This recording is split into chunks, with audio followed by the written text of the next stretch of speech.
A weekend that began with frustration ends in disbelief. A car once called undrivable finishes on the podium.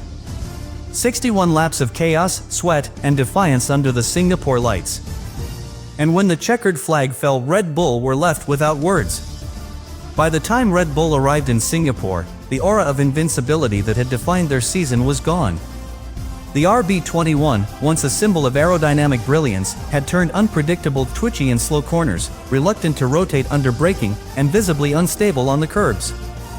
Engineers described it as nervous, a word rarely heard inside a garage built on stability. Verstappen, who had carried Red Bull through chaos before, sounded subdued during the early briefings. He didn't complain, he never does, but his eyes gave away what the data already showed: the car wasn't obeying him anymore. For weeks, Red Bull had been chasing balance. The mid-season technical directive on floor flexibility had altered the aerodynamics in ways that seemed subtle on paper but brutal in practice. The RB21 had lost its sweet spot, that invisible harmony between front and rear downforce that allows a driver to attack without hesitation. In Hungary, the car was unpredictable. In Monza, it was uncooperative. By Singapore, it was simply inconsistent.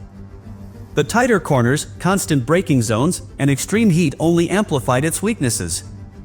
"This is a track that exposes everything," said Gianpiero Lambiase, Verstappen's race engineer, during the team briefing. He was right. The problem wasn't just speed, it was confidence. On Friday, the tone inside the garage was muted. The updates, which included a revised floor edge and a stiffer rear suspension setup, were supposed to restore predictability. Instead, they revealed new complications. The ride height window, the delicate range within which the car's aerodynamics functioned perfectly, was narrower than expected. A few millimeters too high and the downforce vanished. Too low, and the car bottomed out violently over bumps. Verstappen described it in simple terms: it's either stuck or skating. It was the kind of feedback that engineers dread, a driver feeling trapped between two unworkable extremes. What made this situation more delicate was timing. McLaren's form had surged dramatically, Mercedes were closing the gap, and Ferrari had found a rhythm on circuits that favored mechanical grip. Red Bull, once the hunter, was becoming the hunted. The paddock began to whisper that the team's era of dominance was ending, that the magic had run its course. Verstappen heard the whispers too, though he never acknowledged them publicly. His focus remained cold and clinical. But inside the garage, the pressure was tangible. Red Bull's mechanics, normally jovial and relaxed, worked in silence. The engineers spoke in shorthand, their voices lower than usual. In Formula One, uncertainty is more contagious than confidence. The early laps of practice offered no comfort. Verstappen wrestled with understeer through turns 5 and 7, oversteer out of turn 13, and braking instability at turn 14, a combination that left him 2/10 off the leaders. For any other driver, it would have been an encouraging start. For Verstappen, it was an alarm bell. He wanted more precision, more response, more control. The car gave him none.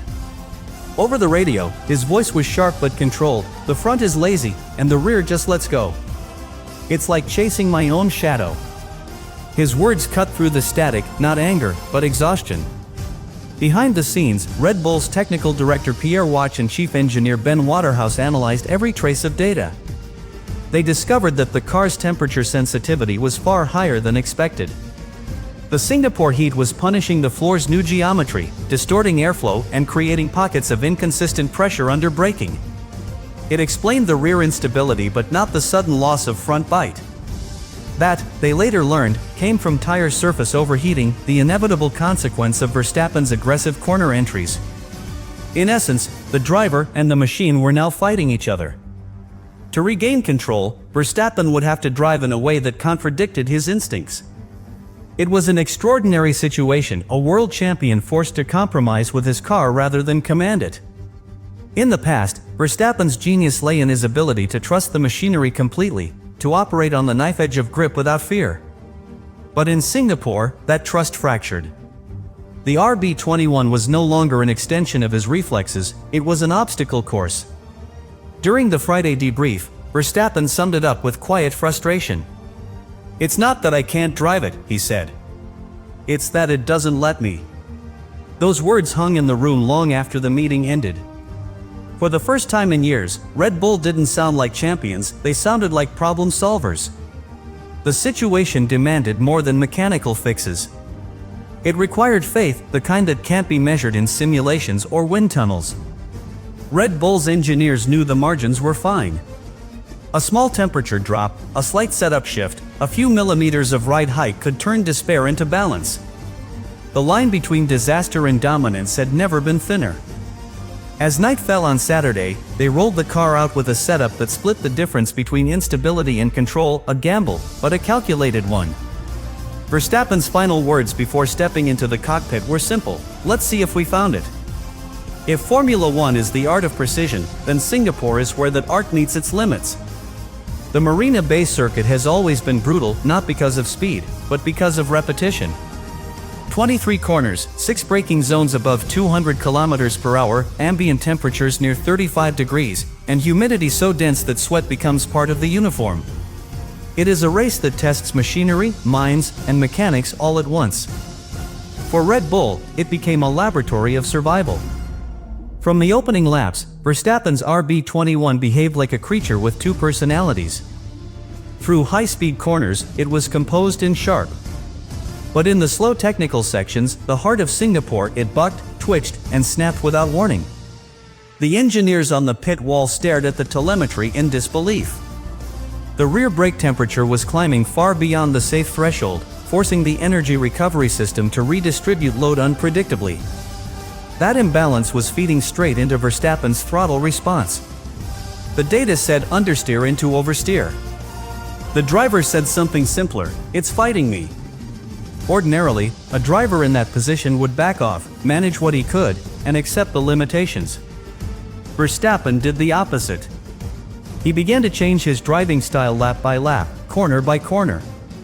At turns 7 and 13, he altered his braking technique, lifting slightly earlier to keep temperature in check, then rolling into throttle mid-corner to stabilize the rear. In the tight sequence between turns 17 and 20, he switched to a shorter steering arc, sacrificing entry speed for traction on exit. These were micro-adjustments, invisible to spectators, but monumental in effect. In the cockpit, Verstappen was not simply driving the car, he was recalibrating it in real time. Inside the garage, Red Bull's engineers followed every adjustment with quiet fascination. Pierre Watch leaned over the data console, watching the live delta graphs. "He's tuning it himself," he muttered. Gian Piero Lambiase, Verstappen's engineer, kept his voice steady over the radio. "You're doing fine, Max, keep it smooth. Temperature's stabilizing." Verstappen didn't reply, he rarely does when deep in concentration. What the engineers saw next confirmed what years of dominance had already hinted at: Verstappen's greatest weapon was not aggression or speed. It was comprehension. He could feel what the data could only describe. By lap 20, the car had settled into a rhythm, not perfect, but predictable enough to attack. Verstappen's lap times began to fall within a tenth of the leaders, and his inputs became visibly smoother. Red Bull, operating from what had been a defensive posture all weekend, suddenly saw opportunity. The engineers began revising their race models in real time, running simulations of potential overcuts and undercuts against Mercedes and McLaren. "If he keeps this pace," said Lambiase, "we're back in the window." What had begun as a damage limitation exercise was evolving into a tactical resurgence. The turning point came after the first pit stop. Red Bull had planned a two-stop strategy, but Verstappen's ability to extend tire life, despite the car's instability, opened another option. The medium compounds were degrading slower than predicted. Stella, on McLaren's pit wall, noticed it too. "They're hanging on," he told Norris. "That's a worry." It was a subtle shift, but in Formula One, subtlety wins races. Red Bull decided to gamble. They would extend Verstappen's stint, hoping for a safety car that never came. It was a risk that only a driver of his discipline could make work. Every lap, he coaxed performance out of tires that should have been finished. The telemetry told a fascinating story. Where most drivers allowed their lap times to fade by nearly a second after lap 25, Verstappen's decline was half that. His throttle modulation had become almost artistic, gentle inputs on corner exit, precise bursts on the straights, never overheating the rears. The engineers began calling it the Singapore flow. On the timing screens, it looked ordinary. On the track, it was a masterclass. He wasn't faster because the car had improved, he was faster because he had adapted faster than the car could deteriorate. By lap 40, Red Bull's belief began to return. The team that had looked beaten on Friday was now calculating podium potential. Verstappen's average sector times were within 0.2 of Norris's McLaren, astonishing given the performance gap in qualifying. "How's the balance?" asked Lambiase. Verstappen's reply came after a pause. "Still not great. But I know what it wants now." That single sentence summed up his genius. He had stopped fighting the car and started cooperating with it, understanding its imperfections, adjusting his rhythm to complement its flaws. As the race entered its closing stages, Verstappen's feedback to the pit wall turned minimal. The less he spoke, the better he was driving. Red Bull, for all their technical excellence, knew they were witnessing something human, something that even data could not quantify. It was resilience turned mechanical. A driver and a machine, both imperfect, working in uneasy harmony. When the checkered flag fell, Red Bull's engineers didn't cheer immediately. They simply exhaled. Verstappen had finished second in a race where fifth had once seemed optimistic. The data told one story, the emotion told another. This wasn't just damage limitation, it was defiance. The RB21, flawed and temperamental, had been pushed to its limit and beyond. And the man inside it had not just survived the chaos, he had bent it to his will. The race in Singapore did not unfold, it unraveled. What began as controlled chaos soon became a strategic puzzle that even the sharpest minds in the paddock struggled to solve. Red Bull's early plan, drawn up after a restless Saturday night of simulation runs and weather forecasts, was simple enough: start Verstappen on soft tires, attack the opening laps, and create a window to pit early under safety car conditions. It was aggressive, even desperate, the kind of gamble a team takes when data says one thing, but instinct says another. It made sense on paper. Singapore has rarely gone more than 15 laps without an incident. The heat, the walls, the proximity all conspire to bring chaos. If a safety car appeared, Verstappen could pit early, leapfrog traffic, and control the race on his terms. But motorsport, like life, has a way of mocking even the best laid plans. For the first time in years, Singapore refused to play its part. The opening laps were clean. Too clean. And Red Bull's gamble began to rot in real time. By lap 10, Verstappen's soft tires were melting. The surface temperature readings were brutal, well over 100 degrees Celsius, front and rear. Grip was fading faster than expected, and with no safety car in sight, Verstappen was left to manage a tire compound designed for 12 laps over nearly 20. His voice came through the radio, clipped and controlled. "They're gone," he said simply. Lambiase replied with equal calm. "Understood. Extend if you can. We'll make it back later." Behind those words was the shared understanding of experience: damage limitation now, opportunity later. It was in those laps that Red Bull's race transformed from a failed strategy into a live experiment. Verstappen began a tire management routine so precise it could have been choreographed. He stopped attacking the curbs, lifted earlier into braking zones, and ran shorter corners to preserve the rears. From the outside, it looked like he was slowing down. In truth, he was buying time. Every tenth he sacrificed now would be worth seconds later. And while others pushed to create gaps, Verstappen's long game began to unfold quietly in the shadows.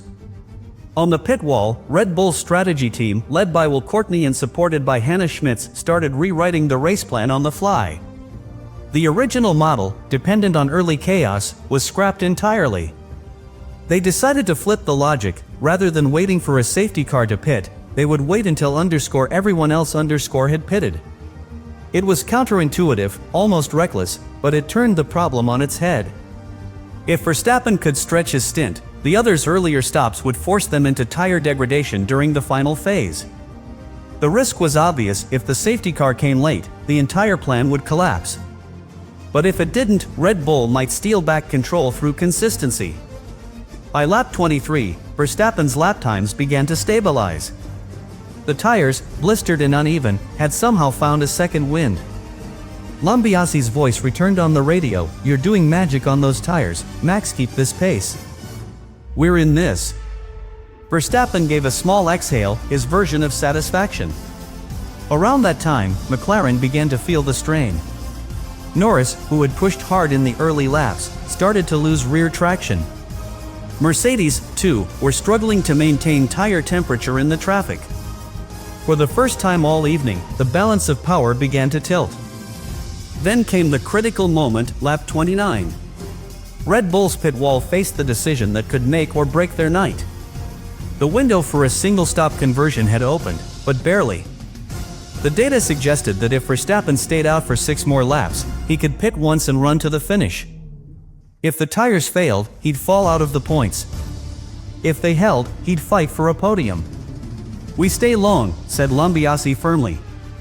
"Copy?" A brief pause. "Copy," Verstappen replied. It was not a conversation, but an understanding, a driver and engineer trusting instinct over probability. When Verstappen finally pitted on lap 35, the execution was surgical. A clean stop, 2.2 seconds. He rejoined in 7th place, behind Russell, with clear air and a set of hard tires that promised redemption. From there, the recovery began, methodical, patient, relentless. He overtook Russell 2 laps later with a move so clean it looked rehearsed. Then Hamilton. Then, gradually, the gap to Norris began to shrink. The gamble, once written off by commentators as a failure, was now starting to look prophetic. The closing laps were pure theater. Verstappen's tires, expected to fade, held strong. The RB21, once a reluctant partner, now seemed in sync. Through the tight corners of Sector 3, he found grip where others found dust. Every braking zone became an exercise in precision. Lambiase's final words came over the radio with 5 laps to go, "You've got what you need. Bring it home." Verstappen's reply was barely audible, "Copy.